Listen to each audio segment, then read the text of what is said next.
상처받은 아내들을 어떻게 해야 하나. 마태복음 18장을 읽다가 최근에 지인들에게 들은 이야기가 생각났다. 상처받은 아내들의 반응에 관한 것이다. 제자들이 예수님께 질문했다. 천국에서는 누가 가장 큽니까? 사람들은 숫자가 많아지면 서열을 매기려고 한다. 12 제자들도 순위가 정해져 있지 않았지만 베드로가 신앙 고백을 통해 칭찬을 받았고 세 제자 베드로, 요한, 야고보가 뽑혀 변화산에 올라가고 납세 문제에서 반세기를 받는 자들이 베드로를 대표격으로 인정하자 제자들 사이에서는 누가 크냐 서열에 대한 논쟁을 했다. 제자들이 그런 논쟁을 했다는 것에 지금 우리는 경박하게 보이지만 이 서열은 장차 천국의 서열까지 결정된다고 생각했기에 최대 이슈로 떠올랐다. 심지어 세베대의 아들의 어머니는 아들들을 데리고 와서 노골적으로 천국에서 아들들의 오른쪽, 왼쪽 자리를 청원까지 했다.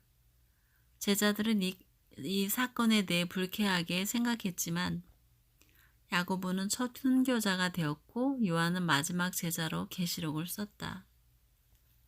예수님은 제자들의 질문을 중요한 이슈로 여기시고 자세하게 말씀하셨다. 천국에서는 누가 가장 큽니까?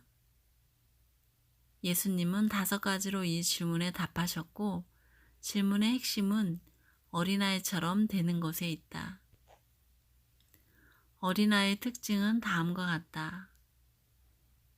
어린아이란 7세 이하를 말한다.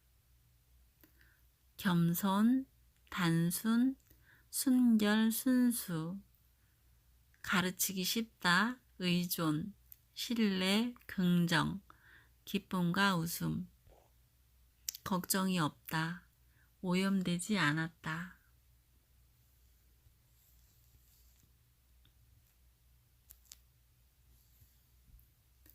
(1번) 천국 입성. 너희가 돌이켜서 어린아이처럼 되지 않으면 결코 천국에 들어가지 못할 것이다. 돌이킨다는 의미는 회개의 의미인데 어른이 된 지금 돌이켜서 어린아이처럼 되라는 말씀이다.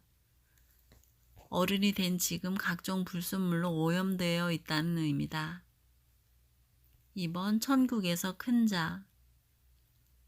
누구든지 이 어린아이들처럼 자신을 낮추는 사람이 천국에서 가장 큰 사람이다. 겸손은 천국에 들어가는 조건임과 동시에 천국에서 순서를 정하는 기준이다. 누구든지 첫째가 되려면 섬기는 사람이 되어야 한다. 3번 돌보라. 누구든지 이런 어린아이 하나를 내 이름으로 영접하면 나를 영접하는 것이다. 전 세계적으로 또는 우리 이웃의 어려운 환경에 있는 어린아이를 돌볼 책임이 신자에게 있다. 너희가 이 작은 사람들 가운데 한 사람에게 해주지 않았을 때마다 나에게 해주지 않은 것이다. 4번 실족하게 만들지 마라. 누구든지 나를 믿는 이 작은 자 중 하나를 실족하게 하면 차라리 연자 맷돌이 그 목에 달려서 깊은 바다에 빠뜨려지는 편이 더 이로울 것이다. 순진하고 믿음이 어린 신자를 유혹하여 넘어지게 만드는 행동을 말한 것이다. 성도의 타락한 뉴스도 그들을 실족하게 만든다. 5번 업신여기지 말라. 삼가 이 작은 자 중에 하나도 업신여기지 말라. 너희에게 말하노니 그들의 천사들이 하늘에서 하늘에 계신 내 아버지 얼굴을 항상 배움느니라. 성경은 사람마다 수호 천사가 있다고 말한다.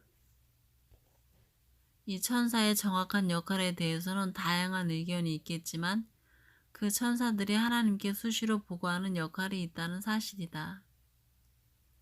예를 들어 내가 A의 수호 천사인데 B 신자가 A를 괴롭히고 있습니다. 보고할 수 있다는 것이다. 우리 주위에는 상처받은 아내들이 있다. 며칠 전에 지인들과 시외에서 식사를 하다가 들은 얘기다. 두 쌍의 부부가 시골 부동산을 보러 갔다고 한다. 그중 한 남편이 약 1년 후에 아내에게 시골에 갔던 일을 꺼냈는데 아내가 대뜸 그런 적이 없었다고 말했다. 그런데 이 부부와 함께 갔던 분의 진단에 따르면 이것은 기억력의 문제가 아내의 마음 상태가 남편에 대해 부정적인 반응으로 가득 차 있다고 말하는 것이었다. 예를 들면 미국의 좌파 매체들은 트럼프에 대해 부정적인 뉴스만 거의 100% 송출했다. 남편에게 상처를 받은 아내는 남편이 무슨 말을 하든지 즉각적인 반발심으로 거의 부정적인 반응을 보인다는 것과 같다. 그러다 보니 기억조차 자기도 모르게 조작한 것이다. 이쯤 되면 남편도 힘든 상태가 되지만 남편도 아내에게 더 유연한 태도로 접근해야 한다. 비슷한 케이스의 지인 중 한 부부는 양촌 치유센터에서 성공적으로 치유를 받았다. 필자는 치유센터에 가본 적이 없어서 좋다 나쁘다 말할 수는 없다. 남편이든 아내든 결혼 전에 부모에게서 상처를 받기도 하고 결혼 후 배우자에게 상처를 받기도 한다. 내면의 상처와 분노와 쓴뿌리는 건강한 결혼 생활을 방해하고 지속적으로 관계를 파괴시킨다. 부부는 서로 자신이 피해자라고 생각하고 배우자 탓을 하는 자기 연민에 빠져서 좀처럼 스스로 고치지 못한다. 결국 부부 상담이나 치유센터의 도움을 받기도 한다.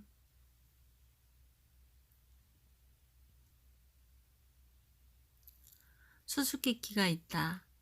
똑같은 상황에서 어떤 사람은 스스로 이겨내고 건강한 성품을 유지한다.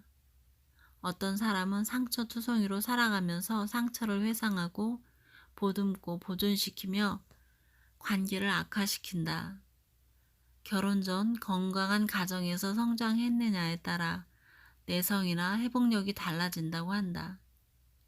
자기 포기나 자기 부정의 마음 상태에 도달하지 않으면 용서하기 힘들 것이다. 어린아이의 순수했던 마음은 성장하면서 각종 찌꺼기들이 찐득하게 끼어서 순수성을 잃어버린다. 아름다운 모습, 예쁜 말을 찾기 힘들다. 그러나 예수님께서 어린아이처럼 돌이키라는 말은 의미심장하다.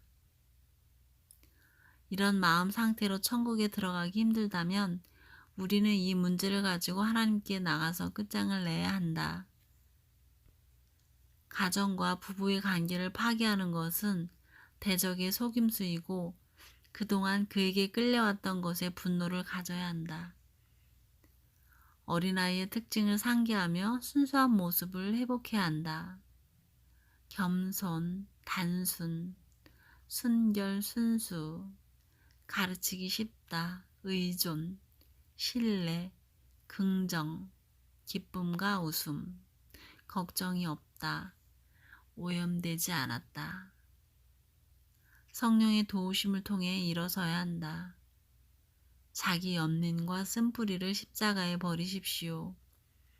남 탓해야 나와 하나님의 관계는 해결되지 않습니다. 십자가의 길은 자기 부정과 자기 포기에서 시작합니다. 어려운 상황을 이겨내고 아름다운 열매를 맺어야 합니다.